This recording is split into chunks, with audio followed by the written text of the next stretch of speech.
సహజంగా మనం ఏవైనా పంటలు వేసే ముందు పొలానికి ట్రాక్టర్ తోటి దిబ్బ ఎరువులను తోలుకొని విత్తనం నాటే ముందు పొలం రెడీ చేసి పెట్టుకుంటాం. అయితే ఎరువులను నేరుగా ఇలా భూమికి వేసే కంటే మనం కొన్ని కల్చర్స్‌ని కలుపుకొని ఆ ఎరువుని ఇంకా మరింత బలంగా తయారు చేసుకుంటే దానివల్ల వచ్చే ఉపయోగాలేంటో ఇప్పుడు తెలుసుకుందాం.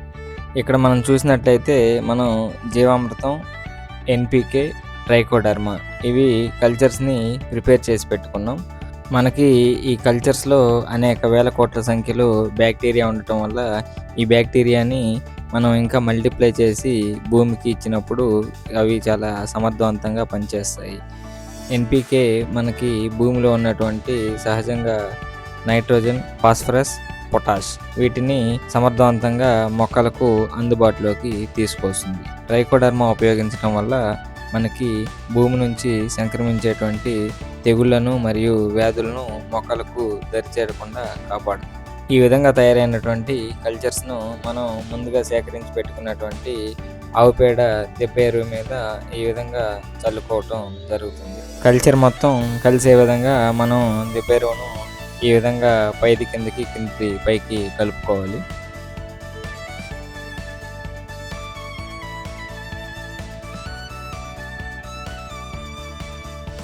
మనకి ఎరువులో తేమ శాతం గనక ఎక్కువ ఉన్నట్లయితే మనకి బయో కల్చర్స్ డెవలప్‌మెంట్ అనేది ఇంకా ఫాస్ట్‌గా జరుగుతుంది. నీరనేది ఇంకా లోపలికి పర్క్యులేట్ అవ్వటానికి మనం గుణపం సహాయంతో ఈ విధంగా హోల్స్ పెట్టుకొని, ఆ హోల్స్‌ని కూడా వాటర్ తోటి నింపి వేసుకుందాం.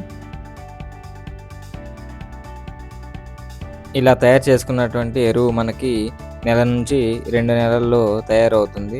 ఇలా తయారైనటువంటి ఎరువును మన భూమికి వాడుకోవటం వల్ల తెగుళ్ళు గానీ, మరియు వ్యాధులు గానీ రాకుండా నివారించటంతో పాటు, మొక్కలకు అవసరమైనటువంటి పోషకాలను అందించడంతో పాటు, పంటల పెరుగుదలకు బాగా సహాయపడతాయి. ఈ విధంగా తయారు చేసుకున్నటువంటి దిబ్బ ఎరువులో మనం లైవ్ బ్యాక్టీరియా కలిపాం గనక సూర్యరశ్మి అనేది నేరుగా పడకుండా చూసుకోవాలి. దానికోసం మనం ఇలా నెట్‌ను కప్పుకుంటున్నాం.